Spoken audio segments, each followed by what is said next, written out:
جی تعارف ہو گیا جی میرے مہمان کا. یار میں کہتا ہوں کہ ایمان سے کمال کر دیا تم نے.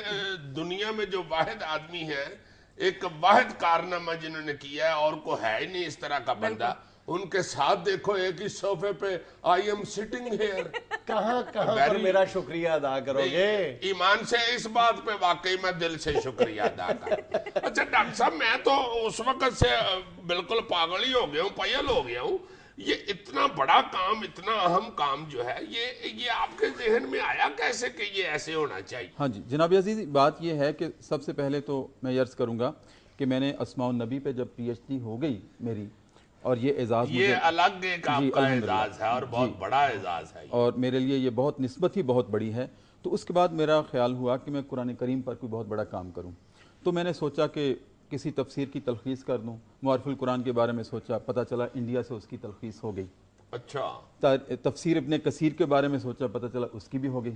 پھر میرے تخیل کا سفر اس نقطے پہ ٹھہرا کہ قرآن کریم کا غیر منقوط ترجمہ کروں. ماشاءاللہ ماشاءاللہ. اچھا ڈاکٹر صاحب، ایک فوری طور پہ ایک سوال ذہن میں ابھرتا ہے کہ اس پورے سفر کے دوران کہیں نہ کہیں آپ نے کسی لفظ، آپ کو متبادل لفظ نہ ملا ہو جس میں نقطے نہ آتے ہوں، تو آپ نے خدا نخواستہ کوئی کمپرومائز کر لیا ہو جو قرآن پاک کے ترجمے کی صحیح روح ہے اس کے مطابق آپ کو لفظ نہ ملا ہو، اور آپ ایسا ہوا کہیں؟ جی جنید صاحب، اس کی مجھے بہت مرتبہ پریشانی ہوئی، اس کا چیلنج بھی بہت مرتبہ ہوا. لیکن میرے لیے سب سے مشکل کام یہ دو دھاری تلوار کے اوپر چلنا اس طرح سے تھا کہ کلام اللہ تھا یہ. اگر کوئی اور کتاب ہوتی اور اس کو غیر منقوط لکھتا، میں اس کا تصنیف کرتا، تو میں وہ جملہ چھوڑ دیتا. لیکن یہاں نزاکت یہ تھی کہ نہ اس کلام اللہ کے کسی لفظ کو چھوڑا جا سکتا، کسی حرف کو چھوڑا جا سکتا.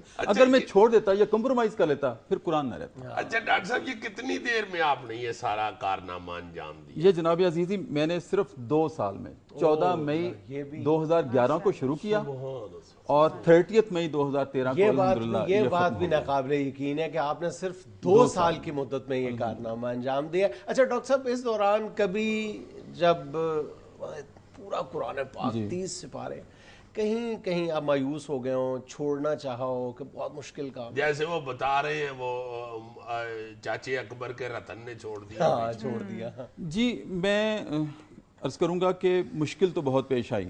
میں نے تقریباً 1 سال تک تو کسی کو یہ بتایا ہی نہیں کہ میں یہ کام کر رہا ہوں. وہ اس نیت سے نہیں بتایا کہ پتہ نہیں ہو سکے گا کہ نہیں ہو سکے گا. لیکن میں آپ کو بتاؤں، میں سورہ فلق پر پہنچ گیا. سورہ ناس مجھے لگتا تھا یہ امپوسیبل ہے، لیکن جو ہی قلم رکھتا تھا تو یہ میں سمجھتا ہوں الہامی کام تھا. یہ اللہ تعالیٰ نے فرمائی آپ کے عشق کو، آپ کی محبت کو دیکھتے ہوئے. اچھا اس کی ڈاکٹر صاحب افادیت بھی، یہ بھی ڈاکٹر صاحب بہت بنیادی سوال. ہاں جی، یہ بہت سوال ہوتا ہے مجھ سے کہ اس کی افادیت کیا ہے، کیوں کیا ہے میرے اس کام سے. پہلی بات یہ ہے کہ دنیا میں قرآن کے لٹریچر میں ایک نئے باب کا اضافہ ہوا ہے.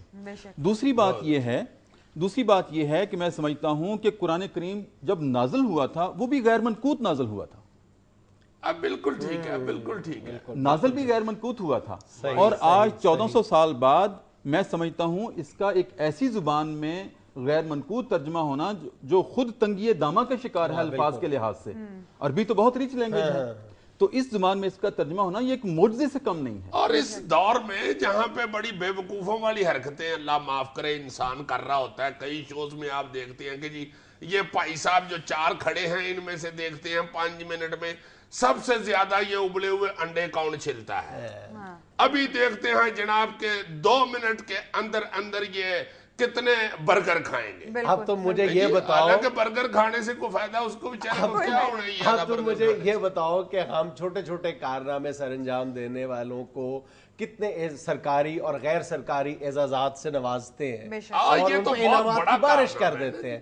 تو کیا یہ جو میرے فاضل مہمان ہیں یہ کسی انعام کے، کسی توقیر کے مستحق نہیں ہے اتنے بڑے کارنامے والے؟ میرا خیال ہے کہ یہ انشاءاللہ یہ جو آپ ہمارے پروگرام میں تشریف لائے ہیں، وزیر اعظم صاحب یا وزیر اعلیٰ صاحب جو ہمارے حکمران ہیں، وہ بھی انشاءاللہ یہ سن کے تو حیران بہت ہوئے ہوں گے کہ یہ اتنا بڑا کارنامہ ہمارے ایک پاکستانی نے، ہمارے وطن کے ایک شخص نے یہ کارنامہ انجام دیا کہ بغیر نقطوں کے سارا قرآن شریف کا ترجمہ کر دیا. یہ لازمن وہ بھی پذیرائی اس کی کریں گے اور ہونی چاہیے، لازمن ہونی چاہیے اس کی.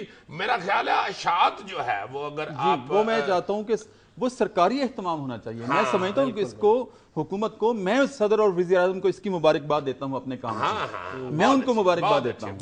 وہ مجھے دینا دیں، میں ان کو مبارکباد دیتا ہوں. آپ کو بھی بڑی بڑی مبارک ہے، بلکہ پوری قوم کو مبارک ہے ایک مسلمان کی حیثیت سے اور ایک پاکستانی کی حیثیت سے ان کے دور حکومت میں سے بلند ہو رہے ہیں. ان کے دور حکومت میں اس وطن سے یہ کام ہوا ہے. میں ان کو مبارکباد دیتا ہوں. میں کسی سرکاری اعزاز یا ایوارڈ کا اپنے آپ کو نہیں طالب. میں صرف یہ سمجھتا ہوں کہ اس کو جیسے ایک کھلاڑی ہے، وہ کوئی کھیل میں اگر جیت کر اگر اس کا کوئی اعزاز سمجھا جاتا ہے کہ بہت بڑا اعزاز اس نے حاصل کیا ہے وطن عزیز کے لیے، پاکستان کے لیے، تو اس کو بھی تو ایک بہت بڑا اعزاز سمجھا جائے اور دنیا کے دوسرے ممالک کو باور کروایا جائے کہ یہ ہمارا اعزاز ہے. نہیں، آپ نے بالکل ٹھیک فرمایا. میں تو یہ بھی کہوں گا یہاں پہ بالکل آپ تو تکلف سے ظاہر ہے کام لیں گے، پڑھے لکھے آدمی اپنے منہ سے نہیں کہیں گے. میں تو یہ بھی کہوں گا کہ سورۃ اخلاص صرف جو ہے وہ اللہ معاف کرے، اللہ ہم سب کو معاف کرے. رحمان ملک صاحب سے پوری نہیں سنائی گئی تھی تو ان کو حلال امتیاز مل چکا ہے. اچھا، پورے قرآن سورہ اخلاص کا ترجمہ، سورہ اخلاص کا بھی ذرا ترجمہ عنایت فرما دیں. سنا دیں وہ بھی بہت.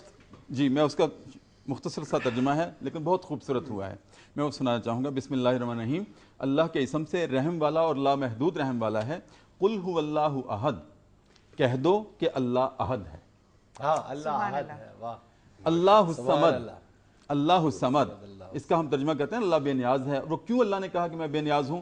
سوال کیا جا رہا تھا نبی کریم صلی اللہ علیہ وسلم سے کہ آپ جس خدا کا تعارف کرواتے ہیں اس کا باپ بیٹا رشتہ دار کون ہے؟ تو میں نے اس کا ترجمہ کیا ہے اللہ الصمد، اللہ ارحام کے سارے واسطوں سے ماورا ہے. اللہ ارحام کے سارے واسطوں سے ماورا. بہت خوبصورت جی، اللہ ارحام کے خوبصورت سارے واسطوں سے ماورا ہے. سبحان اللہ. لم یلد ولم یولد، اس کی کوئی اولاد نہیں، نہ وہ کسی کی اولاد ہے. میرے لیے سب سے بڑا چیلنج اس پورے کام میں یہ رہا کہ نہیں کو کس طرح غیر منقوط کروں. نہیں، مت.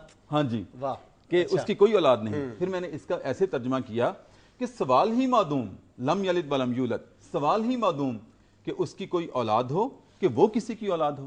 زبردست، زبردست. سبحان اللہ. ولم یکن لہ کفوا احد، اور سوال ہی معدوم کہ اس کا کوئی ہمسر. سبحان اللہ. بہت اچھا. کوئی اس میں نقطہ نہیں. ناظرین، یہاں مجھے لینی ایک چھوٹی سی کمرشل بریک. حاضر ہوتے ہیں چند لمحے بعد. ڈاکٹر صاحب اگر میں آپ کو کسی وقت فون کروں تو آپ سن لیا کریں گے؟ جی ضرور ضرور. غیر منقوط ٹیلی فون. یار مشکل میں نہ ڈالو مجھے یہ دوستی بنانے دو ڈاکٹر صاحب سے.